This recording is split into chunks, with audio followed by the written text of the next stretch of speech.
Live from downtown Bakersfield, 23 ABC News starts now. We are hours away from the president's arrival in Bakersfield. We have a look at the preparations and what you can expect during his brief appearance. And a new legal fight. No charges filed against Monsignor Harrison, but that's not the end of it, according to the alleged accuser's attorney, who say they're going to defend themselves now against the priest's allegations. We have the latest details on a deadly fire in Porterville. One firefighter killed and another still unaccounted for. Good morning and thanks for joining us for 23 ABC News at 6 a.m. on this Wednesday. I'm Danielle Kern. I'm Mike Hart. Glad you're here. Let's bring in CHP Officer Robert Rodriguez and get a first check of what's going on our roadways. Robert? Thank you very much, Mike. Again, good morning, everyone. Through Bakersfield has been a very good traffic commute so far. We do have one incident. Again, it's going to be off of Wildwood Road at Highway 46. And again, we're still receiving details on this incident. So just be careful if you're out that way this morning. Also, for those of you who are making your trips out of town, so far so good. Again, right now, all of your major routes are in pretty good shape. And that's my look at traffic. Elena, we'll send it to you. All right, thank you so much, Robert. So we have a dry weather pattern here at home and a beautiful sunrise this morning. Robin, if we can take that roof camera showing you that golden glow out there, some very high thin clouds off to the east, but completely clear over Bakersfield. And that's going to be the story for the day as we are all warming up out there. Nothing warm about 46 in Bakersfield right now. You see 30s in Delano, Lebec, Tehachapi, and the top of Breckenridge, even down into many desert cities. 38 in Lebec is cold, but seasonal for you there. Look at here in Bakersfield how we get back to the mid-50s by 9 a.m. Briefly at 70 this afternoon. A fantastic afternoon, some warmer weather coming, and then a chance of rain. We'll show you that in the extended forecast coming up. Let's take you to some live pictures from McCarran International Airport in Las Vegas. These are from our sister station, KTNV. There you can see Air Force One. They're on standby, getting ready for a very busy day as President Trump continues his West Coast tour. That's right. The president scheduled to land in Palm Springs, visit Rancho Mirage this morning before he turns and heads north to Bakersfield. All week we've been telling you about this visit to Bakersfield with tons of action taking place at Meadowsfield. That's where we find 23 ABC's Daniela Garrido with more on the preparations. Daniela? That's right. Good morning. Well, as I've been mentioning, not much going on this early in the morning, but now as the morning has started to go by, we've definitely seen some cars headed toward this part of the airport. We're actually by Meadowsfield Airport, where one of the oldest hangars on the property is, and this is where we've been all week. This is where we've seen those C-5 and C-17 Air Force airplanes unloading things for today's arrival. But we know one thing is for sure. We know the Secret Service has been here making sure everything is ready to go for today. Bakersfield has been preparing for President Trump's arrival all week. The president plans to visit the city later today to talk about water issues that include efforts to improve water supply for farmers in California. He will be joined by House Minority and local Congressman Kevin McCarthy, as well as local supporters. Just last night, the president recognizing McCarthy during an Olympic Committee meeting in Los Angeles, saying he will be House Speaker someday. Leader Kevin McCarthy has been incredible in so many different ways. The job he's done is just outstanding. He'll soon be Speaker of the House, and we look forward to that. I'm quite sure about that. I don't know, the odds are probably about 35 to 40%. I would say 80 to 90%. McCarthy's office has confirmed to 23 ABC that today's meeting is not open to the public and that invitations were sent and already confirmed through the White House. However, for those in the public, the initial sense of President Trump's arrival began last Friday when local businesses shared that Secret Service stopped by to inspect as well as ask for permission to camera access. According to the Secret Service, airspace will also be under temporary flight restriction as Air Force One comes in. The president plans to travel to Phoenix, Arizona for a public event after his stop in Bakersfield.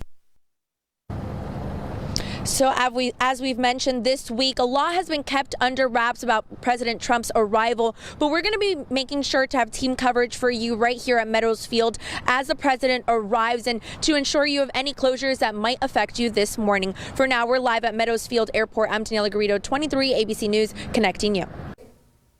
Meantime, this is the scene in Phoenix right now. One of our sister stations in Phoenix actually posted this on Twitter. They're saying that the crowds have been there since overnight. They've been there through the night waiting for that rally that President Trump is expected to hold there with their signs, their flags, their hats. Again, President Trump expected to be there in Phoenix sometime after his appearance here in Kern County. Back here at home, a deadly fire to the north of us in Tulare County. One firefighter has been killed and another is still unaccounted for after a fire at the library, according to Tulare County Fire. The crew member who was killed has not been identified, but officials say they were a member of the Porterville Fire Department. The blaze broke out shortly after 4 p.m. Tuesday, just yards away from the Porterville Fire Department. Officials did not release which department the missing firefighter works for. The Porterville City Police said it will be working alongside fire crews to determine any potential criminal act that may have led to that fire.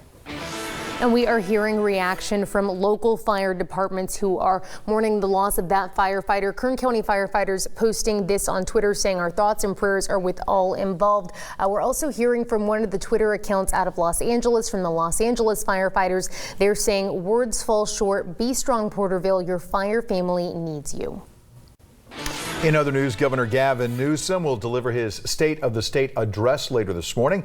The governor's office posting on social media that the address will happen before a joint convention of the California legislature and is scheduled to begin right about 10:30. There will be a live stream of the address on the governor's Twitter and Facebook pages. The governor is expected to address several topics, including the state budget, homeless crisis, water, and more. A number of topics will be discussed at today's City Council meeting, including body cameras for the Bakersfield Police Department. The city's looking to transfer $737,000 in additional sales tax revenue to BPD's capital improvement budget. The money will go toward the fund to purchase body-worn cameras. City officials will discuss the request during tomorrow's meeting. The City Council meeting scheduled to be held at City Hall starting today at 5:15 p.m. The council also considering approving mid-year budget appropriations for the new city and county homeless shelters during that meeting. The funding for the appropriations would be coming from the $5.4 million raised in sales tax revenue from Measure N. The council will consider an $822,000 allocation to the city to address homeless services. The bulk of the money, $500,000, would go to the county to help with expenses for its new homeless shelter on M Street. The rest of the money would go to support the city's shelter to be located on East Brundage Lane. The Fresno County DA's office chose last week not to file sexual misconduct charges against Monsignor Craig Harrison. The attorney for the man accused of defamation against Harrison is now responding to that development. Harrison was being investigated, as you know, in Fresno County after a man in April reported to Fireball Police that he had been inappropriately touched as a teenager by Harrison while he was at St. Joseph's Church in the 90s. After months of investigation, the Fresno DA said they decided not to file charges due to the statute of limitations. However, the DA did say the allegations that were made appeared to be credible. Harrison filed defamation lawsuits against Roman Catholic faithful and its founder, Stephen Brady, arguing that the RCF published false and defamatory statements regarding sexual misconduct allegations that were made against him. We reached out this past Friday to Brady's attorney, Paul Jonah, and he responded yesterday. In his statement, he wrote in part, quote, "In light of the finding by the Fresno County DA's office that the homosexual abuse allegations against Monsignor Harrison are credible, it is abundantly clear that Harrison's civil lawsuit against RCF and Stephen Brady is not only frivolous, but malicious and brought in bad faith," end quote. To read the entire statement, you can go to our website, turn to 23.com. A hearing for the lawsuit is set for February 25th.